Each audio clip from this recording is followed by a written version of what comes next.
मेरा नाम सुधीर है। बात 2002 की है। मैं उत्तराखंड में रहता था और पास की एक फैक्ट्री में मैं काम करता था। वो फैक्ट्री इतना पास भी नहीं थी, लगभग 2 किलोमीटर का सफ़र था मेरे घर से फैक्ट्री तक का। आज सुबह से ही मौसम खराब था, रुक रुक के बारिश हो रही थी। मैं बरसाती ओढ़ करके साइकिल चलाता हुआ अपनी फैक्ट्री पहुंच गया था। सारा दिन काम करने के बाद थोड़ा मौसम ज़रूर खुला था, लेकिन जब छुट्टी का टाइम हुआ रात को 9 बजे, तो फिर बूंदाबांदी होने लगी थी। कुछ वर्कर तो निकल चुके थे और कुछ लोग अभी भी रुके हुए थे, बारिश थमने के इंतजार कर रहे थे, जिसमें मैं भी था। हमारे पड़ोस के 2 लड़के रहते थे, इसी फैक्ट्री में काम करते थे और वो रुके हुए थे। उनके पास बरसाती नहीं थी, साइकिल जरूर थी। अब मेरे पास तो बरसाती थी। अब मैं उसका फ़ायदा अब उठाने लगा। मैं बरसाती पहन करके अपनी साइकिल चलाते हुए अपने घर की तरफ निकल पड़ा था। 1 किलोमीटर का रास्ता तो पक्की सड़क थी, लेकिन 1 किलोमीटर जो था वो कच्ची रोड था। दोनों साइड में जंगल झाड़ लगे हुए थे और रात के टाइम में, आज का जो रात था, और बड़ा ही अजीब सा लग रहा था। मुझे कुछ डर का एहसास हो रहा था। ऐसा तो मेरे साथ में कभी नहीं होता था, क्योंकि मेरे साथ में कई लड़के साइकिल चला के आते थे जो मेरे पड़ोसी वाले थे, लेकिन बरसात की वजह से वो बेचारे रुक गए थे और आज मैं अकेला ही चल रहा था। रास्ता सुनसान था और जंगली तो था ही, दोनों साइड में जंगल झाड़ थे। अब मैं थोड़ा डर भी गया था, ना जाने क्यों आज मुझे डर भी लग रहा था। मेरा मन कर रहा था कि मैं इस जो जंगल वाला एरिया है जल्दी से जल्दी निकल जाऊं, खुले स्थान में पहुंच जाऊं और उसके बाद तो मेरा घर आ ही जाता था। लेकिन जैसे मैं तेज तेज पैडल मारने लगा साइकिल में, और कुछ ही दूर में चला पाया था तेज तेज, और अचानक मेरे सामने में एक काली औरत आकर के न जाने कब खड़ी हो गई, और बिल्कुल बीच रास्ते पर। जैसे ही मैंने उसको देखा, मुझे समझते देर नहीं लगी। इतना भयानक शकल किसी इंसान का तो हो ही नहीं सकता जैसी इस औरत का है। एक तो काली कलोटी और ऊपर से उसका चेहरा मोहरा इतना भयंकर, जलती हुई आंखें दिख रही थी जैसे उसमें लाइट जल रही हो। हमें तो साइकिल छोड़ करके अब फिर पीछे की तरफ भागने लगा। वो चुड़ैल अब मेरे पीछे लग चुकी थी। कुछ ही कदम, कुछ ही दूर में भागा था, अब मैं औंधे मुंह गिर पड़ा। बरसात में हर तरफ मिट्टी गिली हुई पड़ी थी। अब मेरा पैर स्लिप कर गया। अब बारिश तो रुक गई थी, लेकिन मैं जमीन पर गिरा हुआ था और तभी वो चुड़ैल मेरे पास में आ गई और कुछ पल तो मुझे देख करके निहारती रही और फिर वो मेरे सीने पर सवार हो गई थी। उसका इरादा मुझे मारने ही का ही था। सीने पर सवार होकर के अपने दोनों गंदे हाथों से, उसके जो हाथ भी थे बहुत ही गंदे दिखाई पड़ रहे थे, लंबी लंबी उसमें नाखून चमक रहा था और वो अपना हाथ मेरे गले पर डाल चुकी थी।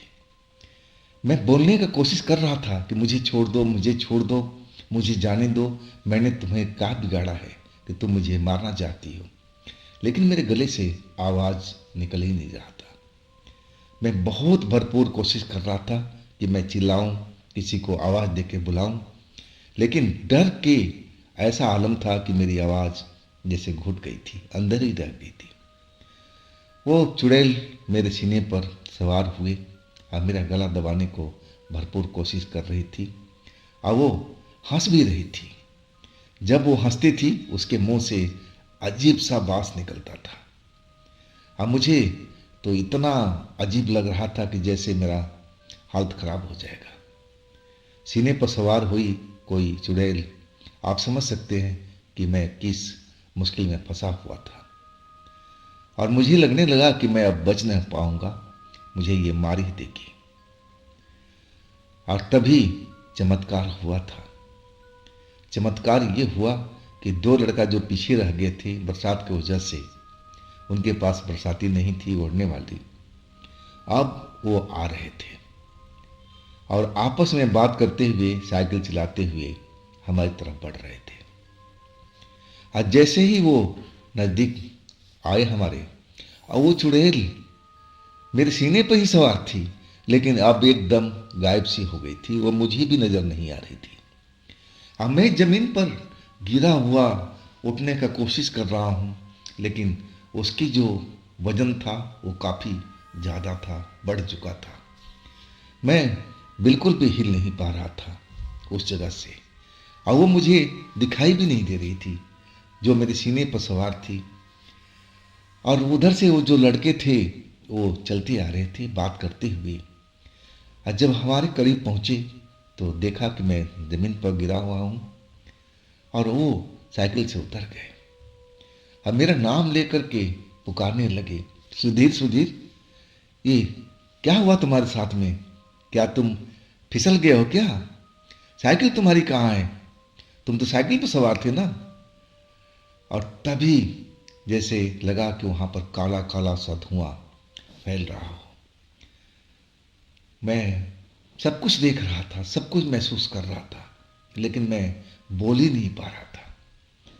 वो काला धुआं ना जाने कहां से आया था, और उन दोनों मेरे साथियों के इर्द गिर्द घूमने लगा था।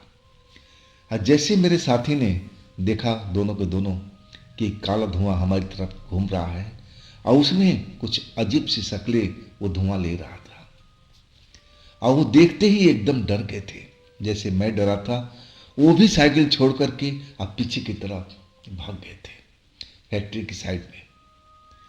अब मैं तो जहां था वहीं का वहीं पड़ा हुआ था। वो चुड़ैल अभी भी मुझे नजर नहीं आ रही थी।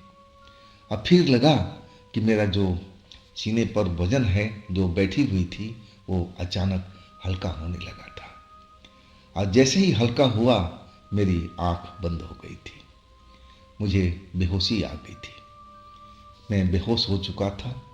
इसके बाद मुझे मालूम नहीं हुआ कि मेरे साथ में उस चुड़ैल ने क्या किया।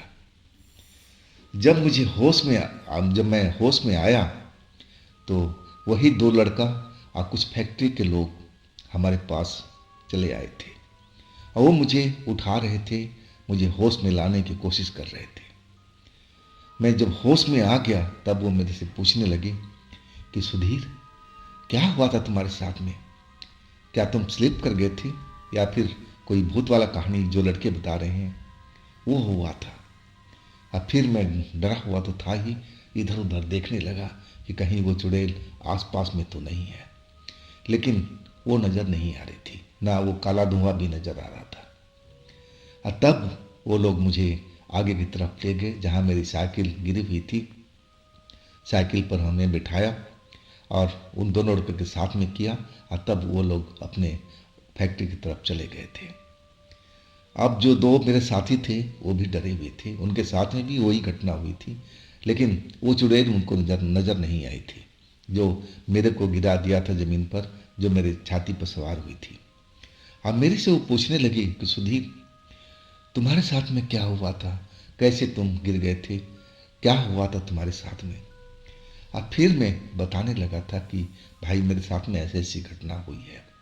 डरा हुआ था, मुंह से सही ढंग से आवाज़ नहीं निकल रही थी, और तीनों लोग हम चलते जा रहे थे, और तभी पीछे से हंसने की आवाज़ आई। और जैसे ही हमने पलट कर तीनों देखा तो वही काली चुड़ैल हम लोग के पीछे पीछे चल रही थी, और जैसे ही हमने देखा हमारी हालत खराब हो गई थी। लेकिन अब हम कॉलोनी के अंदर पहुंच गए थे। अब फिर तो हम लोग साइकिल ले करके जैसे तैसे अपने कमरे में पहुंच गए थे। पड़ोसी भी अपने घर में चले गए थे, मैं भी अपने घर में था। घर में जब आकर के दरवाज़ा बंद किया ना, तब मेरी हालत कुछ सुधरी थी, लेकिन डर ऐसा था पूरे शरीर में फैला हुआ था। मैं खिड़की की तरफ देखने लगा जो बाहर की तरफ खुलती थी। मैं देखा कि जैसा काला धुआं मैंने उस रोड पर देखा था, और वैसे ही धुआं इधर में आसपास में घूम रहा है। कभी आगे की तरफ निकल जाता था, जो दो लड़कों का घर था उस साइड में, और फिर वापस आता था और हमारे खिड़की के सामने गोल गोल घूमता रहता था। मेरी हालत खराब थी। मैं अपने घर में अकेले था, और बगल के जो कमरा था उसमें एक फैमिली रहती थी किराए पर, वो भी जैसे मैं रहता था। और मैं फिर अपने कमरे से निकल करके उस फैमिली के पास पहुंचा और दरवाज़ा खुलवाने लगा उनका। वो दरवाज़ा तो खोले, और फिर मैं उनको अपना बात बताया कि हमारे साथ में क्या क्या हुआ है। वो थोड़ा, जो लोग थे तंत्र मंत्र का जानकार थे, पूजा पाठ करने वाले लोग थे, और कहने लगे कि तुम मेरे घर में आ जाओ, अंदर आ जाओ। फिर मैं उनके घर में ही चला गया था। वो पानी भी पिलाए और फिर कुछ पूजा पाठ भी किए थे, और कहने लगे कि भाई, ये जो चुड़ैल तुम्हारी पीछा कर रही थी ना, इससे तुम बच के रहना। ये तुम्हें मारने की कोशिश किया है, हो सकता है कि तुम पर कभी भी अटैक करे। इससे बेहतर है कि तुम सुबह में जाकर के किसी मंदिर में या किसी तांत्रिक के पास कुछ अपने आप को करवा लो, कोई सिद्धि मंत्र करवा लो, ताकि वो चुड़ैल तुम्हारे पास ना फटके। सारी रात मैं उनके ही घर में था। मुझे डर के मारे नींद नहीं आ रही थी। बाथरूम जाता था ना, तो मुझे लगता था कि वो चुड़ैल मेरे आसपास में ही मंडरा रही है, और फिर मैं जल्दी से घर के अंदर चला जाता था। सुबह हुई, जैसा उन्होंने बताया था, मैं एक पास के मंदिर में गया। आप पुजारी से सारी बात बताई कि पुजारी जी, मेरे साथ में ऐसी ऐसी घटना रात में हुई है। पुजारी जी बोले कोई बात नहीं, मैं एक धागा देता हूँ, और उस धागे को तुम अपने गले में डाल कर रखो या दाहिने हाथ में बांध लेना। बजरंग बली तुम्हारी रक्षा करेंगे, वो चुड़ैल तुम्हारे नज़दीक नहीं आएगी। और वही मैंने किया। फैक्ट्री तो मैं डर के मारे 3 दिन तक नहीं गया था। ना मैं गया, ना वो मेरे पड़ोसी लड़के गए थे। डर ऐसा ही था। उनको भी वो काली धुआं उनके घर के पास में दिखाई दिया था। वो भी लोग डरे हुए थे। मैंने उनको फिर वही बोला कि तुम भी मंदिर में जाओ और पंडित जी से जाकर मिलो, और वो तुम्हें एक धागा देंगे पढ़ कर के मंत्र, और तुम अपने गले में डाल लो या अपने बाजू में बांध लो। पंडित जी बोले हैं कि इससे तुम्हें फायदा होगा, वो चुड़ैल तुम्हें नजर नहीं आएगी और ना तुम्हारे ऊपर हमला करेगी। आखिरकार उन 2 लड़कों ने वो भी वही काम किया जो मैंने किया था। मंदिर में जा कर के और लाल धागा लेके आए थे। और 3 दिन के बाद हम लोग फिर सुबह में फैक्ट्री की तरफ गए थे। हाँ, जब हम तीनों वापस आ रहे थे ना, तो तीनों बिल्कुल साथ साथ चल रहे थे साइकिल पर। और जिस जगह पर यह घटना हुई थी ना, वहाँ मुझे तीनों को महसूस हुआ कि वहाँ की जो झाड़ी थी, जो खामोश खड़ी थी, और अचानक जोर जोर से हिलना शुरू कर दिया था। उस टाइम कोई हवा भी नहीं चल रहा था, ना कोई मौसम खराब था। और जैसे ही झाड़ी हिलना शुरू किया, हम तीनों के तीनों डर गए थे और साइकिल तेज तेज चलाते हुए भाग गए थे अपने घर की तरफ। लेकिन हम मुड़ मुड़ कर भी देख रहे थे, लेकिन वो चुड़ैल फिर हमें नज़र नहीं आई। शायद वो जो पंडित जी ने धागा दिया था, और उसी का ये चमत्कार था। और इसके बाद वास्तव में वो चुड़ैल मुझे नज़र नहीं आई। मैं 1 साल तक उसी घर में था, उसी फैक्ट्री में काम करता था, और इसके बाद मैं वो जगह ही छोड़ दिया।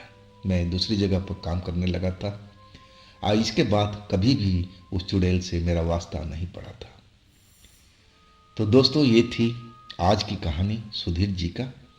अगर आपके पास भी ऐसी कोई घटना है जो आप हमें बताना चाहते हैं, तो आप मुझे इंस्टाग्राम पर या मेरे व्हाट्सएप नंबर पर अपनी घटना को शेयर कर सकते हैं।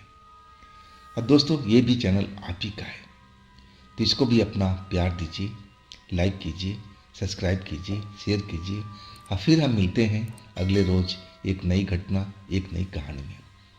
आप लोग अपना ख्याल रखिएगा। नमस्कार।